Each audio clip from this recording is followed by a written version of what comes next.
Primero, buenas tardes a todas las compañeras y compañeros que generosamente se suman a este espacio de los trabajadores, que es Docentes Conectados.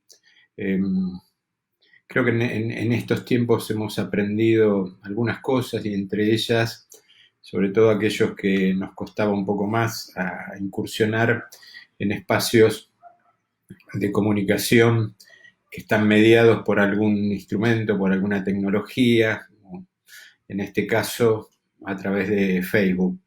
Para mí es un gusto estar en estos próximos minutos con ustedes y compartir, digo, con las limitaciones que tiene este compartir, digo, que no es cara a cara, que no es en una ronda, que no es en un mismo espacio físico común, donde bueno, yo trataré de compartir algunas ideas, algunas cuantas preguntas, la preocupación que creo que tenemos todos los educadores en estos tiempos, en estos días, y agradezco, por supuesto, a los compañeros de nuestra Secretaría de Cultura de SUTEBA por la invitación y espero, bueno, generar algunos posibles intercambios hacia adelante, al menos en términos de seguir pensando algo acerca de nuestra tarea. Yo cuando me pidieron las compañeras, puntualmente la compañera Sandra Ramal, que a ver que si le podíamos poner un título a esta breve conversación, se me ocurrió, y todo esto seguro tiene que ver y es producto de las lecturas que vine realizando en este último tiempo y que creo que como todos hemos dedicado tanto tiempo a lecturas entre series y películas probablemente, y se me ocurrió pensar, digo, cómo pensar en este tiempo de emergencia, la educación, pero al mismo tiempo, digo, cómo pensarla hacia adelante. De allí la propuesta o el título de reimaginar el porvenir de la educación en tiempos urgentes. Estamos viviendo tiempos urgentes y uno lo primero que podría preguntarse si, digamos, si es posible reimaginar el porvenir, poder mirar hacia adelante un poco más allá de lo inmediato cuando estamos transitando esta situación de emergencia vinculada a la cuarentena, a la pandemia, al aislamiento. Y yo lo primero que me parece que tenemos los educadores eh, y que tiene que ver con nuestra tarea, que es enseñar, pero digo, la educación que es lo que intentamos asumir desde la parte que nos toca como trabajadores, como docentes, que es enseñar. Educar es, creo yo, no es posible llevarlo adelante si no imaginamos algo del porvenir, si no miramos hacia dónde queremos ir, hacia dónde dirigimos nuestra acción, nuestra tarea de enseñanza. Y educar, creo yo, que además de poder mirar hacia adelante y en esto que está en el porvenir, es al mismo tiempo un mirar hacia adelante para poder afirmar y sostener al otro, digo, a los otros, a la alteridad que está en cada uno de nuestros estudiantes. Digo, la educación busca, digo, entiendo yo, sostener a cada sujeto en su alteridad y en la construcción de su propio porvenir, que no es exactamente el mismo que el nuestro. Y, digo, y en esta tarea de sostener el porvenir, de sostener al otro, de pensar la alteridad, yo creo que esto nos lleva a un punto donde me parece que necesariamente aparece para pensar la educación, que es pensarla en este tiempo presente, pero sin perder de vista el recorrido histórico, la memoria, y sin dejar de lado la necesidad de mirar hacia dónde vamos, y en esto estaría constituido el porvenir. Si yo tuviera que pensar qué porvenir es, digo, porque no es que hay un porvenir, yo creo que tendríamos que poder plantearlo así. ¿Cuáles son los porvenires posibles que tenemos hacia adelante y que podemos ir pensando? Y yo desgranaría dos o tres. digamos, hay un porvenir que es más inmediato, que diríamos en el uso común de las palabras, ese que puede estar a la vuelta de la esquina. Hay un porvenir que está más allá, que no sabemos cuándo sucederá, que es, digo, si pensamos nuestra tarea, si pensamos la escuela, es la vuelta a la escuela. Eso también está en el porvenir. ¿Cómo será la vuelta a la escuela? Nuestra primera vuelta a la escuela. Y también cómo será la vuelta a la escuela de los alumnos o la vuelta a las clases en las escuelas. Eh, y hay otros porvenires vinculados a lo que señalaba recién, que es, bueno, cuáles son los porvenires de nuestros estudiantes. Y es más, ¿qué imaginamos nosotros que serán esos porvenires de nuestros estudiantes? Y si quisiera ampliarlo un poco más, y como siempre la ampliación tiene que ver con la complejidad, y si quisiéramos pensar la educación hacia adelante, ¿cuál es el porvenir de la educación? ¿Cuál es el porvenir de la escuela? ¿Cuál es el porvenir del país? Digo, y es más, si uno quisiera trasladarlo hasta escala planetaria. Eh, Pensar el porvenir es esto, ¿no?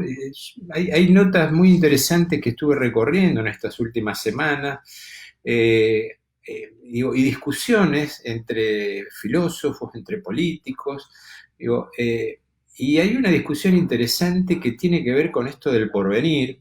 Ahí recomiendo, si ustedes tienen ganas, porque seguramente la conocen, hay una página que se llama Lobo Suelto, que tiene artículos muy interesantes de muchos filósofos de distintos lugares, de distintas nacionalidades y de distintos marcos teóricos, ¿no?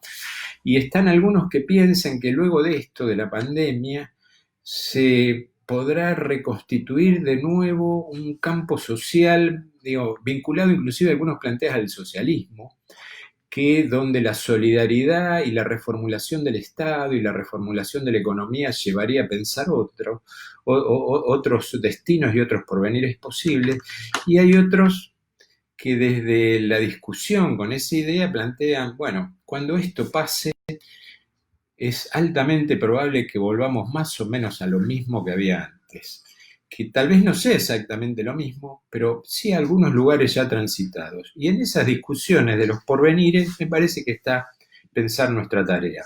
Y nuestra tarea fundamentalmente es enseñar.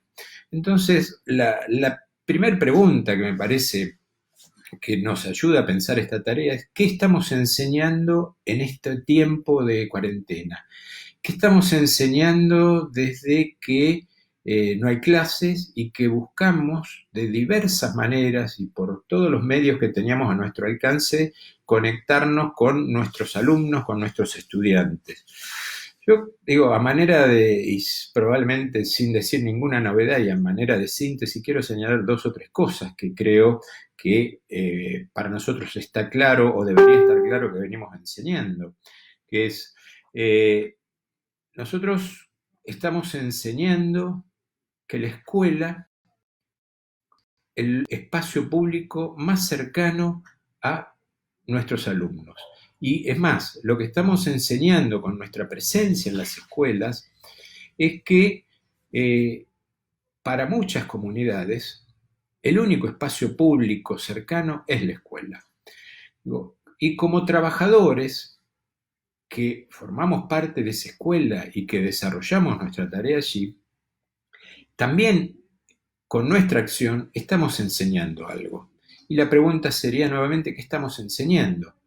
Y yo creo que allí tenemos prácticas de solidaridad, compromiso social, comunitario, y políticas de cuidado.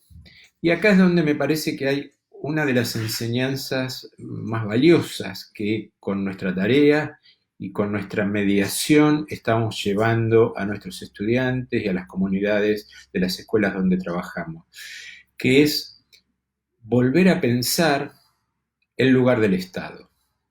Digo, traer nuevamente el lugar del Estado en la educación, ¿no? Un lugar que hoy está, digo, marcado claramente por la necesidad.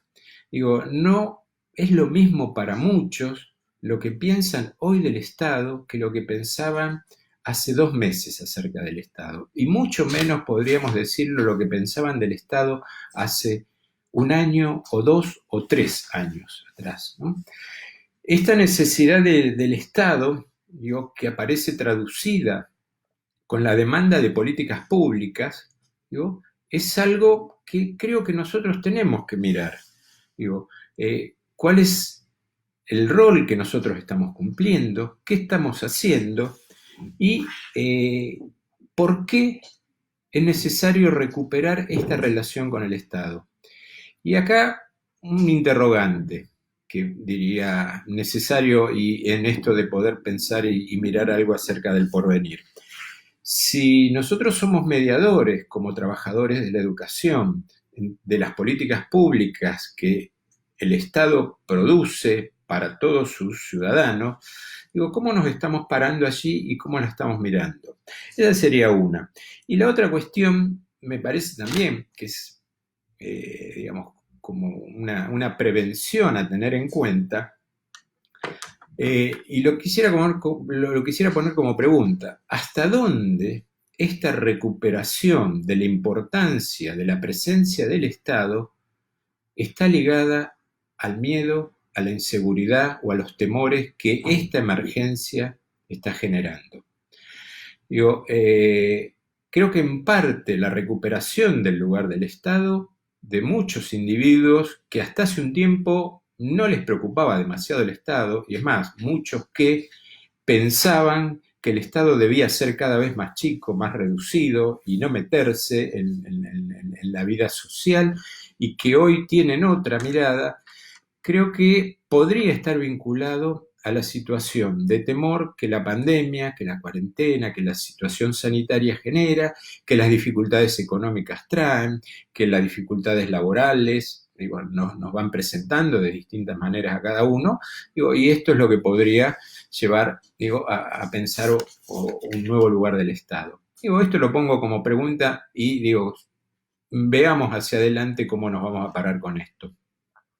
Quisiera señalar, digo, en relación a nuestra tarea, que es enseñar, y brevemente, y no quiero desarrollarlo porque sería muy largo, es la continuidad pedagógica.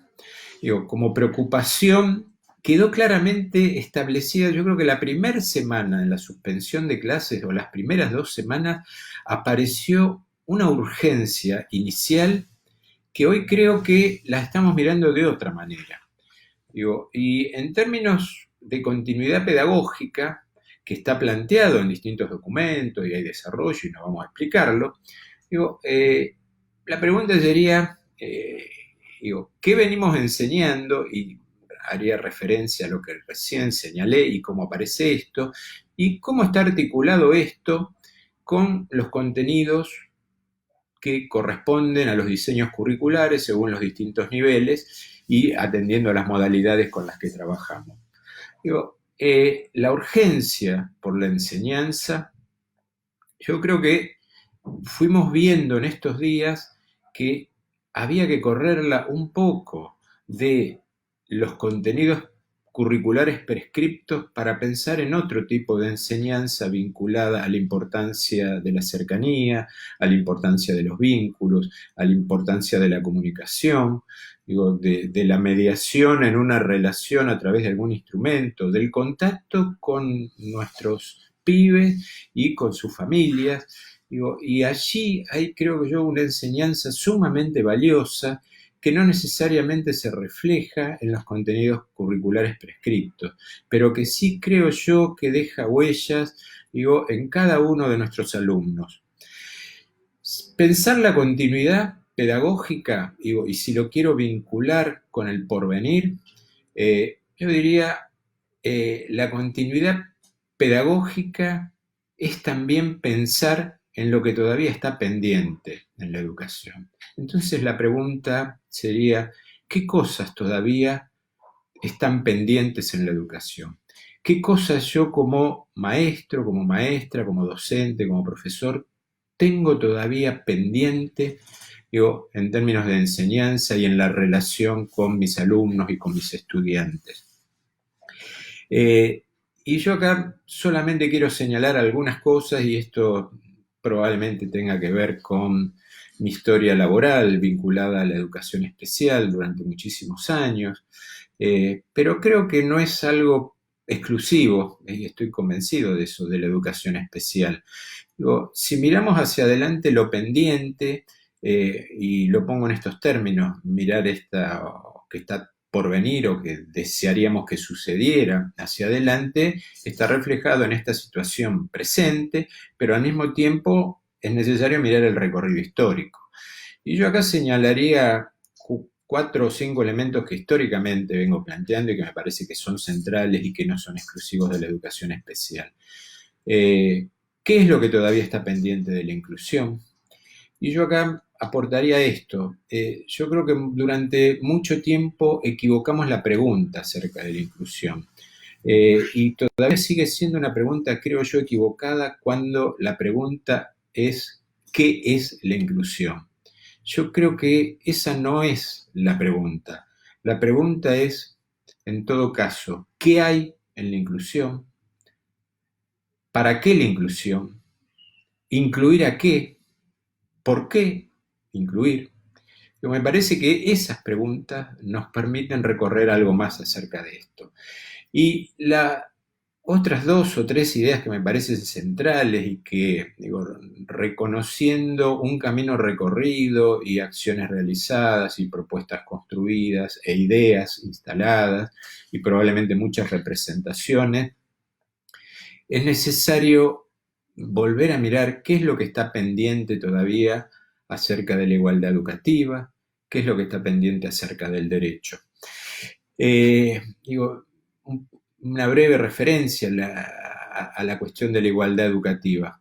En el comienzo de la pandemia y de la cuarentena, yo leí en un par de lugares algo que me llamó la atención y que creo que no es ingenuo y que es una falacia, que sostenía esta cuestión de que en la pandemia todos somos iguales.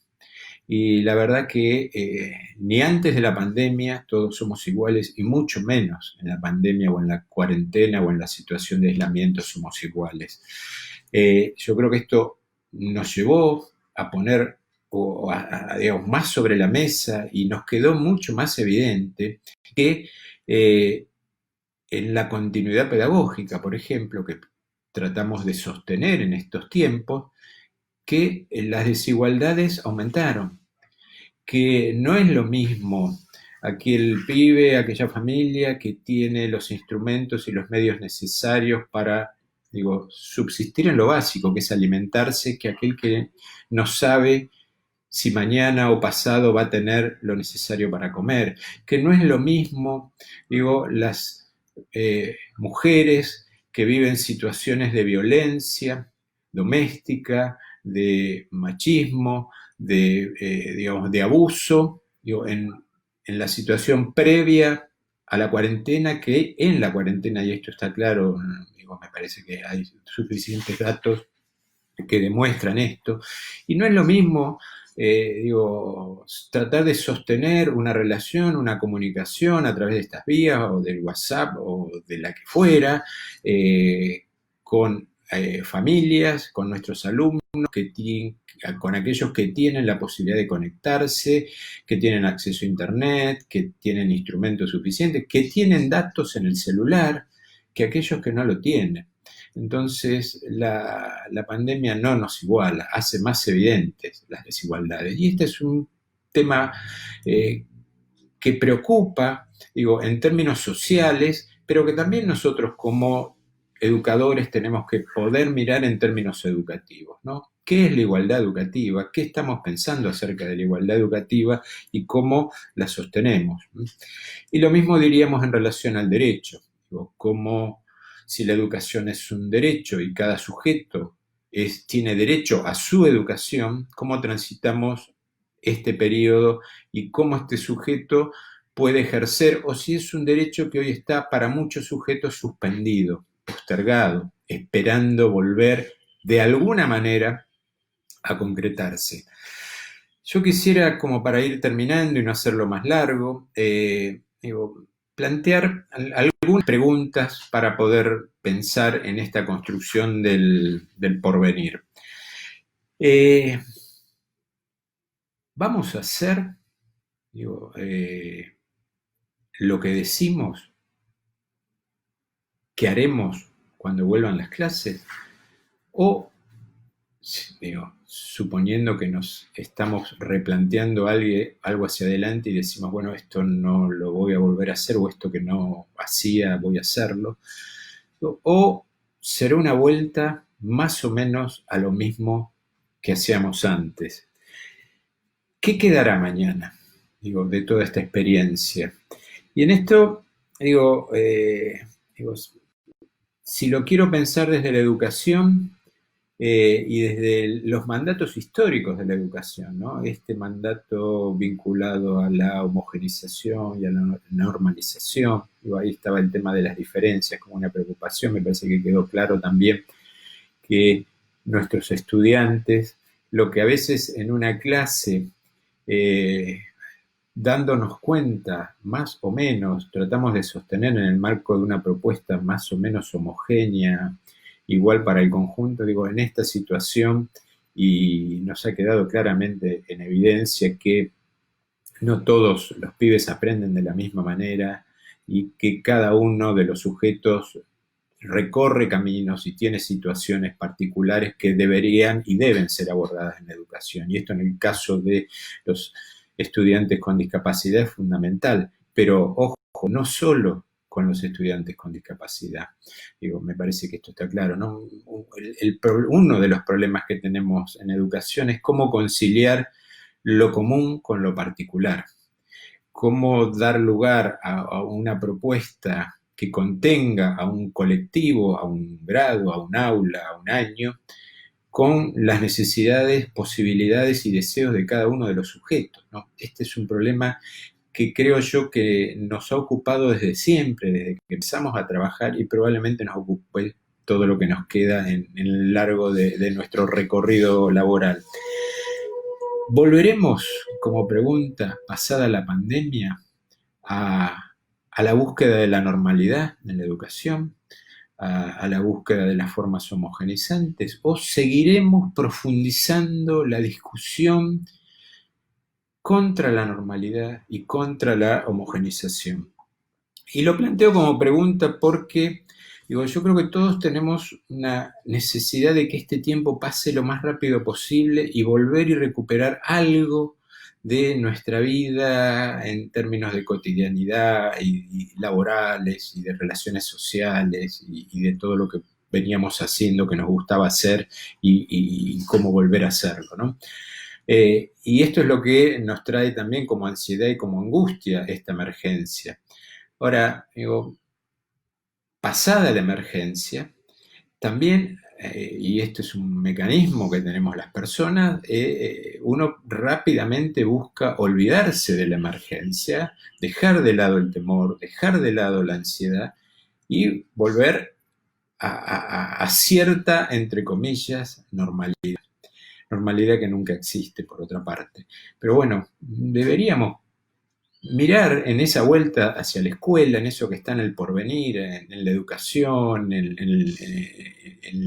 la enseñanza y en el aprendizaje de nuestros pibes, qué cosas, digo, eh, no volveríamos a hacer y qué cosas procuraríamos hacer que hasta ahora por ahí no habíamos prestado tanta atención. Si enseñar es conjugar, ¿no?, lo colectivo con lo particular, bueno, esta es parte de nuestra tarea hacia adelante. La pregunta que yo al menos necesito hacerme es si cuando volvamos, uno vuelve, siempre está volviendo a cosas, ¿no? Muchos de nosotros planteamos desde hace tiempo que íbamos a volver a situaciones no teníamos imaginadas que esta estaría y que esta también nos pone en esta necesidad de volver. Bueno, cuando volvamos, ¿vamos a volver a hacer exactamente lo mismo? O, digo, en esto hemos de desarrollar otros caminos, ¿no? Está claro que la presencia, la enseñanza. Acá estoy de nuevo, como suele suceder con estas cuestiones tecnológicas se ve que hubo una interrupción en la conexión a internet y acá vuelvo. Pero igual, bueno, mi idea es, si les parece, ir terminando y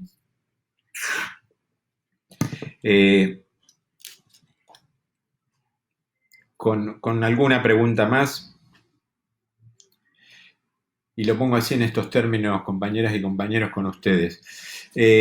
¿Habrá algo diferente después de la cuarentena? Eh,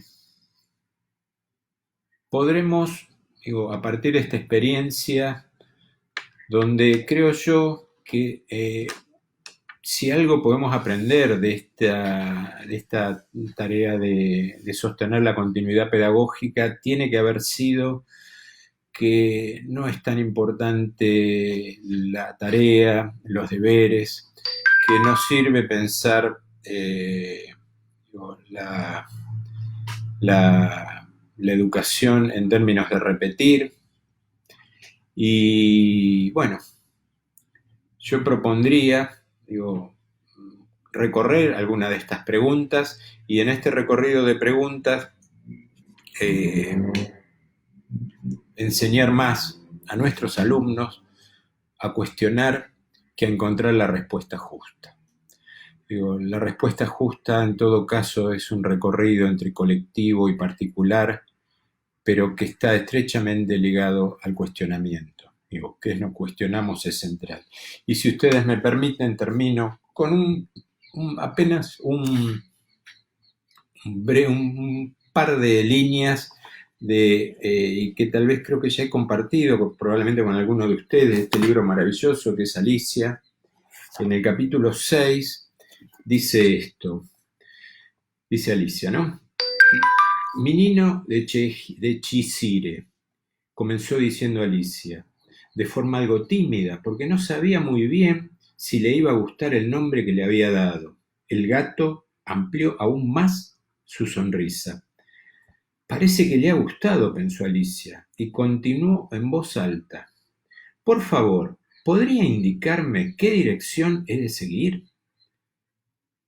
Eso depende, le contestó el gato, de a dónde quieras ir. No me importa el lugar, dijo Alicia. En ese caso, le contestó el gato, tampoco importa la dirección que tomes. ¿A dónde me dirijo? Continuó Alicia. Solo quiero llegar a algún sitio. Eso es fácil, le contestó el gato. No tienes más que seguir andando.